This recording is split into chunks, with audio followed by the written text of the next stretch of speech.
en train de vivre des moments solennels, des moments auxquels nous ne nous attendions pas.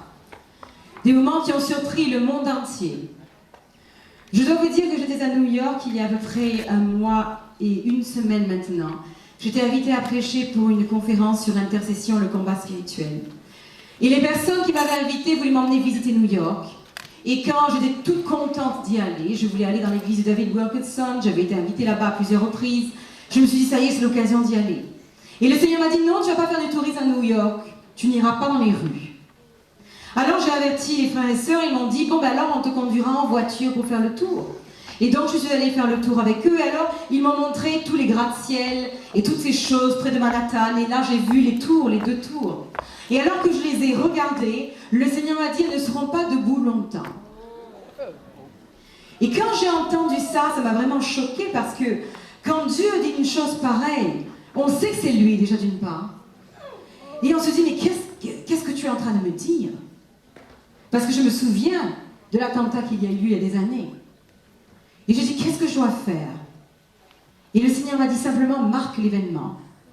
Alors là, sur un papier où il y avait des courses que je devais faire, j'ai marqué où aujourd'hui le Seigneur m'a dit ceci. Bien sûr, je n'aurais jamais pensé à ce qui allait se passer. Je vais vous dire que parfois, il y a des événements dans nos vies qui arrivent sans tambour ni trompette. Les grands changements de nos vies et dans nos vies ne sont jamais arrivés avec un grand tumulte auparavant. Très souvent, on se lève simplement un matin et voici que les choses, la routine que l'on a connue avant, elle n'est plus là. Combien d'entre vous ça vous est arrivé? Vous vous levez le matin, tout va bien. Et en un instant, en 1 heure, tout est changé. Votre vie n'est plus la même et elle ne sera plus la même. Elle ne sera plus la même. Et c'est ce qui s'est passé ce matin-là. J'avais un billet d'avion pour venir ici. Et on m'avait proposé la date du 9 ou du 11. Et le Seigneur, pour moi, il semblait que le 11 était mieux parce que j'avais plus de temps à la maison pour faire ce que j'avais à faire. Et le Seigneur m'a dit, non, tu parles le 9.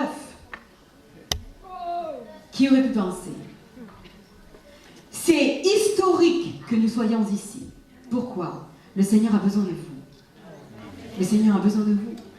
Il a besoin que vous réalisiez votre importance, votre destinée en tant qu'individuel, dans la communauté, mais aussi dans votre nation. Votre nation a une importance prophétique, tout comme vous en avez une. Et ce soir, le Seigneur va vous inviter à choisir à nouveau votre vie. Vous allez le dire, je choisis ma vie. Je fais un choix ce soir. Je renouvelle mon engagement envers Dieu. Je ne peux plus être satisfait de ce que j'avais auparavant. Je veux plus. Je veux plus. Qui est-ce qui veut plus? Alléluia. Qui est-ce qui veut plus? Amen. Amen. Vous savez que Dieu vous prend sérieusement. Que quand il voit vos mails, il considère que vous avez dit quelque chose. Il le prend très sérieusement. Le problème, c'est que quand des choses commencent à arriver de cette façon, on se dit, oh, pourquoi ça m'arrive? Ah, qu'est-ce qu'il y a? Mais qu'est-ce que j'ai fait, Seigneur? Il dit, mais tu as prié. Tu as demandé à Dieu quelque chose. Alors, je suis en train de le faire. Je suis en train de répondre à ta prière. Oui, mais je ne voulais pas comme ça. Je n'avais pas compris que ça allait se passer comme ça. Tu ne peux pas m'élever sans que j'ai à souffrir? Ce soir, nos frères et sœurs ont chanté et ce groupe merveilleux de danse nous a apporté la prière de Jésus qui disait si seulement cette coupe pouvait s'éloigner de moi. Toutefois, non pas ma volonté, mais la tienne. Alléluia. Est-ce que nous sommes encore des bébés spirituels? Est-ce qu'on en a encore à tomber dès que quelque chose cloche dans notre vie? Est-ce qu'on passe notre temps à être en haut, en bas, en haut, en bas? Combien de temps allons-nous être comme ça? Combien de temps? Nous avons besoin maintenant d'hommes et de femmes qui vont pouvoir répondre à l'appel de Dieu, qui vont pouvoir dire oui. Et ça veut dire qu'il faut qu'on soit prêt à qu'il y ait des problèmes. Dites, il y aura des problèmes. J'aurai des problèmes. Ce qui compte, c'est la façon dont je vais réagir à ces problèmes. Comment vais-je réagir? Ma réaction va décider du degré de victoire que je vais avoir. Est-ce que vous dites pas à vos enfants quand ils disent j'ai pas envie d'aller à l'école, je veux pas rester à la maison aujourd'hui, Et vous leur dites non, il faut aller à l'école, il faut aller, mais j'ai pas envie d'y aller. Et vous leur dites, mais tu sais quoi, si tu as une bonne attitude, tout ira mieux. C'est ce que le Seigneur vous dit. Si vous avez une bonne attitude, tout ira beaucoup mieux. Amen. Montrez-moi vos Bibles. Amen. Gloire à Dieu. Vous êtes prêts? Amen. Montrez-moi vos coudes. Vous êtes prêts à pousser vos frères? Alors dites, tu suis bien, hein? Amen. Très bien, vous allez ouvrir votre Bible dans le livre de Ruth. Je voulais bien qu'il monte à l'estrade, là. Mais c'était marrant quand c'est descendu comme ça. Là. Qu'il a descendu un peu, que je sois au milieu, et je ne sais pas s'il arrivera à le faire. Le livre de Ruth. Amen. Choisis la vie. Répétez-le après moi. Choisis la vie. Choisis la vie. Amen.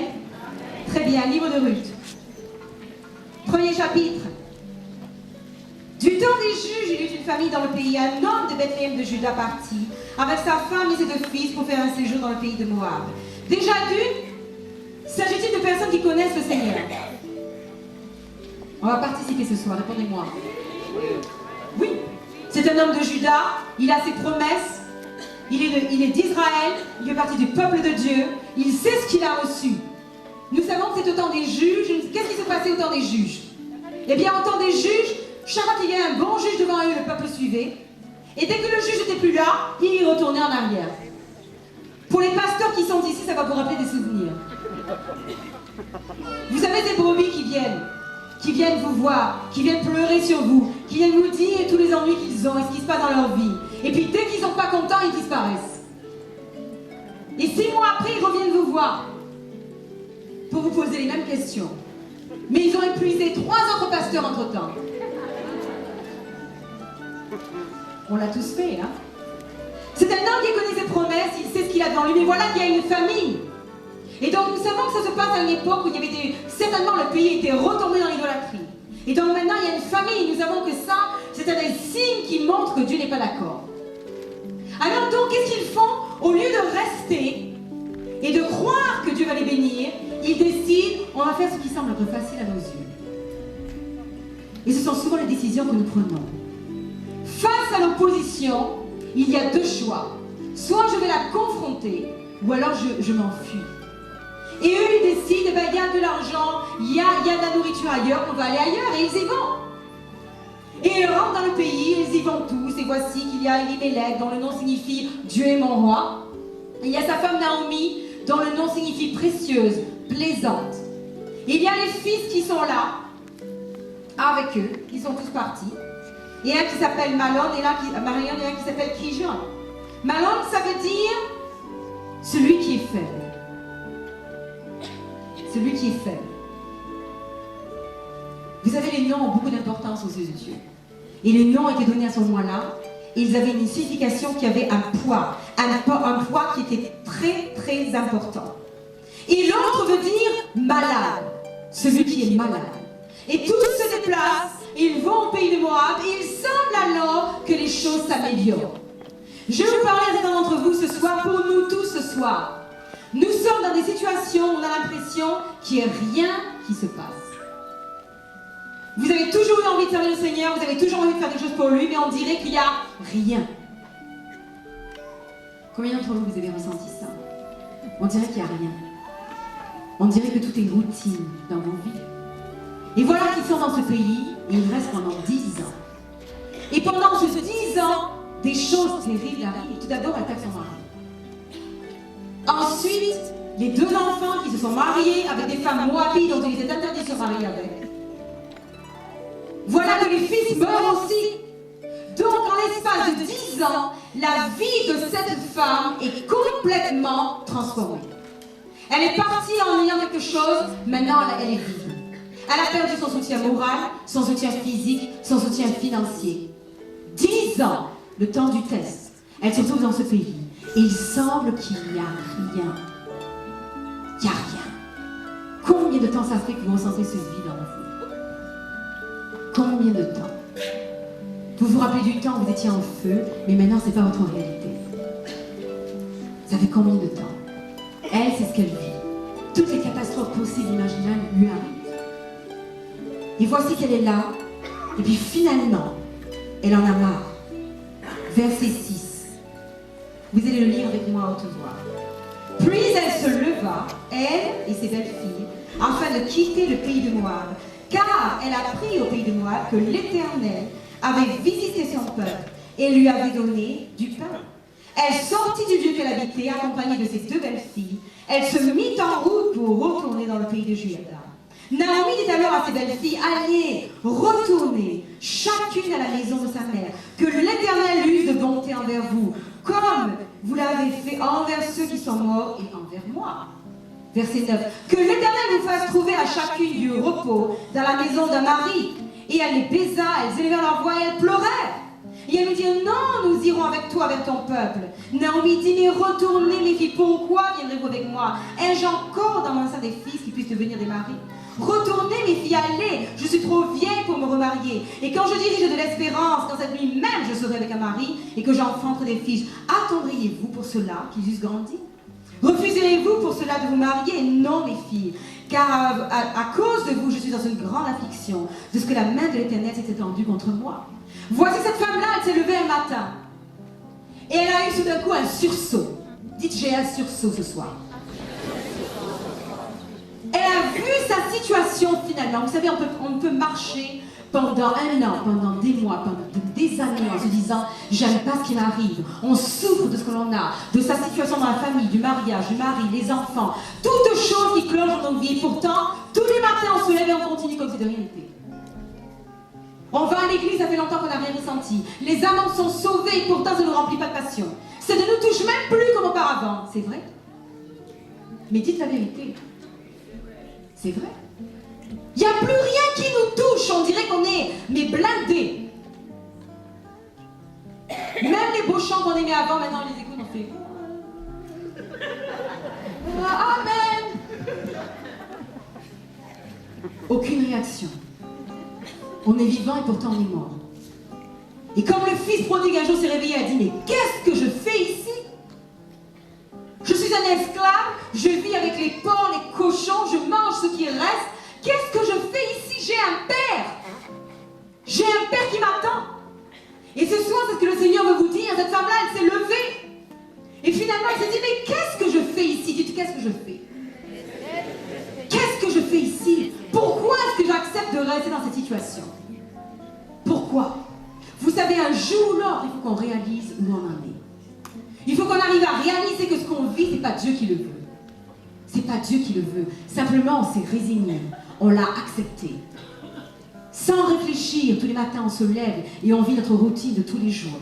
Et on ne remet pas en question les choses que l'on ressent. On est prisonnier. On est intimidé. On n'ose plus réagir. On n'a plus de courage. On n'a plus de volonté de se battre. On a tout perdu. Pourtant, on est encore chrétien. On va à l'église. On chante. On prie. On jeûne. On fait toutes ces choses qui montrent que, se disant, on est vivant, qu'il y a quelque chose en nous, et pourtant, il n'y a rien. Les frères et sœurs viennent de nous demandent, tout va bien, tout va bien. Le pasteur dit, mais je vois que ça ne va pas. Si, pasteur, tout va bien. On ne veut même rien dire, on se cache. On vit avec un masque constamment en nous. Vous savez, il y a les chrétiens qu'on connaît le dimanche, et il y a ceux qu'on rencontre au marché le mardi. Ceux du dimanche, on les a reconnus parce qu'ils avaient le sourire, ils tapaient des mains, ils avaient l'air d'être spirituels. Et ceux du mardi, on se dit, mais c'est elle. Moi, souvent, j'étais comme ça. Il faut être vrai. Si vous voulez que Dieu vous aide, il va falloir dire la vérité. Cette femme-là, elle s'est levée, elle s'est dit, mais attends, j'ai tout perdu, j'ai plus d'argent, j'ai plus de soutien. Je vis dans un pays où je ne devrais pas être, alors que j'ai entendu dire que Dieu avait béni son peuple. Elle a dit, il ne me reste qu'une seule chose à faire. Au lieu d'être ici, de pouvoir prouver que j'ai raison et eux avaient tort, je vais retourner. Je vais m'humilier. Je vais dire à Dieu, je reviens. Je reviens. Et vous savez, très souvent, vous savez ce qui nous empêche de revenir et de dire j'ai eu tort, c'est parce qu'on n'a pas envie de le dire. Vos parents vous avez mis en garde, attention, sors pas avec ce garçon, il n'est pas bien. Oui, maman. Mais non, il est bien, tu ne le connais pas. Et puis les temps passent et on découvre que les parents avaient raison. Oh, horreur, malheur. Les parents ont raison. Mais seulement, on ne veut pas leur dire. Il ne faut surtout pas leur dire. Alors il faut dire non, j'ai changé d'avis, j'ai décidé que je n'étais plus avec cette personne-là. Mais les parents vous regardent et se disent ah, tu as compris maintenant. On croit tout savoir. Mais elle arrive à cette réalisation, elle se dit ça y est, il faut que je m'en sorte. Le seul moyen c'est de retourner. Ça veut dire qu'il faudra faire face à tous ces gens qui vont dire ah ben pourquoi t'es parti, t'as pas eu la foi. T'as pas eu la foi. Nous on est restés, maintenant elle revient, il faut qu'on l'aide. Vous savez, ceux qui vous veulent du bien. Ceux qui vous veulent du bien. Ceux qui disent oh je suis la sœur en Christ. Et le jour où on fait une bêtise, ils disent ah ben dis donc. J'aurais jamais pensé que t'allais faire une chose pareille. Mais comment t'as pu faire ça? Et on a oublié qu'il y a 3 ans, on a fait pire encore. Il n'y a plus de compassion. Parce qu'on s'est tellement bien nettoyé maintenant qu'on a oublié le bourbier dans lequel on était un jour. Mais elle se lève, elle se dit non, c'est pas possible. Enfin, elle a réalisé. C'est comme si tu lui avais tapé sur la tête et lui as dit mais réalise que tu as une solution. Regardez-vous et dites-vous, il y a une solution. J'ai pas besoin de vivre comme ça. J'ai pas besoin de vivre dans la colère, dans la rancœur en me demandant qu'est-ce que je vais faire. Il y a une solution. Où est la solution? J'irai vers mon Père. J'irai vers mon Père. Et je lui dirai, prends pitié de moi. Prends pitié de moi. Alors elle se lève et d'un coup elle réalise, mais attends, je ne suis pas seule dans tout ça. J'ai une responsabilité. Voilà ces filles qui sont attachées avec ma famille. Qu'est-ce que je vais faire maintenant avec mes belles filles? 2 belles filles. 2 attitudes différentes. Orpa se lève, et Orpa ça veut dire dur, ça veut dire un dos dur. Et donc elle se lève et puis elle lui dit, écoutez les filles, repartez, parce qu'elle a dit, vous ne comprenez pas, je n'ai plus rien. J'ai tout perdu. Et non seulement j'ai tout perdu, mais voici que le temps est contre moi. Comme beaucoup d'entre nous, on dit, mais qu'est-ce que je vais faire maintenant pour le Seigneur? J'ai 60 ans. Qu'est-ce que je vais faire maintenant pour le Seigneur? Comment elle va pouvoir m'utiliser? Où sont mes rêves? Qu'est-ce que je vais faire de tous mes rêves et de toutes mes promesses? Je ne peux rien faire. C'est ce qu'elle est en train de dire. Elle dit, mais maintenant je suis stérile. Je n'ai rien à vous offrir. Vous ne comprenez pas que j'ai plus de temps devant moi? Qu'il n'y a plus rien? Que même si aujourd'hui je pouvais avoir un enfant, mais est-ce que vraiment vous l'attendriez? Il n'y a plus rien. Je ne peux rien faire pour vous. Il y en a une qui décide, ah ben oui, tu as bien raison. Après tout, en réfléchissant bien à la situation, il vaut mieux que je retourne chez moi. Et vous savez, il y a des gens que Dieu a envoyés pour être pour vous une partie du chemin. Mais quand vous allez dans une nouvelle dimension, ils n'étaient pas faits pour rester avec vous. Et le problème, c'est qu'on veut qu'ils restent avec vous. Parce qu'on est familier, on les connaît. On a fait les choses ensemble, on a souffert ensemble, on a prié ensemble. Alors quand c'est le moment de la séparation, on n'est pas d'accord, on veut rester là. Parce que ça nous réconforte qu'ils soient là. Tout comme Abraham et Lot, ça le réconfortait de savoir que Lot était avec lui. Mais voilà que c'est le temps de la séparation. Et ce temps-là, il faut l'accepter. Mais voilà que Ruth, elle, et Ruth, ça veut dire amie. Celle qui s'est engagée. Et Ruth a dit, non, non, non, non, non, tu sais quoi? Je ne vais pas te laisser. C'est une fille qui a reçu un témoignage, qui a vu sa belle-mère vivre, qui a vu sa bonté, qui a vu que c'est une femme qui croyait en Dieu, qui se trouve dans une situation difficile. Mais il y a quelque chose en elle. Elle s'est dit, qu'est-ce que je vais faire? Si je retourne auprès de mon peuple, ils ne vont pas m'accepter. Je serai considérée comme souillée devant eux. Où est mon avenir? Et voilà que cette femme qui n'a rien à offrir, qui n'a pas d'avenir, qui est stérile, il semble qu'elle n'ait plus d'espoir, elle a passé 10 ans de tourmente, elle va mettre au monde spirituellement la destinée d'une autre personne. Juste quand vous croyez que vous étiez abandonné, qu'il n'y a plus d'espoir, que vous n'obtiendrez pas ce travail, que vous n'allez jamais vous marier, juste quand vous avez abandonné, c'est là que Dieu se manifeste. Juste quand on croit qu'il n'y a plus rien qui arrivera, c'est là que Dieu intervient. Et c'est là que Dieu nous montre que c'est pas terminé. Que c'est pas terminé. Que peut-être on se sent vide, que peut-être ça a duré pendant longtemps, mais voilà, il y a une solution. Il y a une solution. Dites, il y a une solution. Il y a une solution. J'irai vers mon Père. J'irai vers mon Père et je lui parlerai. Je lui dirai ce qu'il y a devant moi. Et elles élevèrent la voix. Et on va aller maintenant au verset 16. Dites avec moi à haute voix. Ruth répondit, ne me presse pas de te laisser et de retourner loin de toi. Où tu iras, j'irai. Où tu demeureras, je demeurerai. Ton peuple sera mon peuple et ton Dieu sera mon Dieu. Où tu mourras, je mourrai, et j'y serai enterré. Et que l'Éternel me traite dans toute sa rigueur, si autre chose que la mort vient à me séparer de toi. Je voudrais parler ce soir à tous ceux qui aujourd'hui se demandent ce que Dieu veut que vous fassiez. Vous êtes dans la même situation que Ruth. Vous avez un choix à faire. Il n'y a pas beaucoup d'entre nous qui peuvent un jour posséder leur réalité. Et Ruth, elle a un choix devant elle. C'est soit passivement continuer à y vivre, ou alors décider qu'elle va posséder sa réalité. Vous savez, nous sommes tous nés dans des familles, on n'a pas toujours été contents d'être appelés faisant partie de la famille. Dans mon foyer, nous avons connu le divorce, mes parents ont divorcé, et si j'avais eu un choix à la matière, j'aurais préféré que ça n'arrive pas. J'ai vécu les disputes à la maison, j'ai vécu toutes sortes de choses que j'aurais préféré ne pas vivre. Et vous savez, pendant de nombreuses années, je n'ai pas réalisé que j'étais tellement en colère, tellement brisée, tellement secouée par les événements qui avaient lieu dans ma maison. Et un jour, Dieu m'a donné ce choix. Il m'a dit, tu peux pardonner. Tu peux pardonner. Peut-être que vous vivez dans des foyers où ça ne va pas du tout avec votre mari, votre femme. Oh, au départ, ça allait très bien. Vous savez, la lune de miel, c'est très bien. Tout va bien. Au départ, le mari est là. Tiens, je vais demander au frère Dominique de venir Nathan. Vous savez, on se rend compte de Moïse, quand il a mis les enfants d'Israël hors du pays d'Égypte, ils ont dit, oh, Moïse, tu es merveilleux, Moïse. Mais tellement quand ils se sont retrouvés en face de la mer Rouge, ils ont dit, crucifix, sors de là, qu'est-ce que tu fais?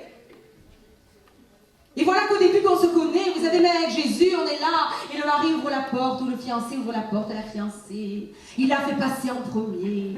Il lui apporte des fleurs, les bonbons, et la femme se pomponne. Quand chaque fois qu'elle a un rendez-vous avec le fiancé, ben elle se pomponne, elle a son maquillage, les cheveux sont faits, tout est en place. Parce qu'on essaie de se convaincre qu'on est fait l'un pour l'autre. On ne veut surtout pas montrer l'autre réalité derrière. Alors, tout va bien, tout est merveilleux. Et puis après, au bout d'un moment, on est mariés.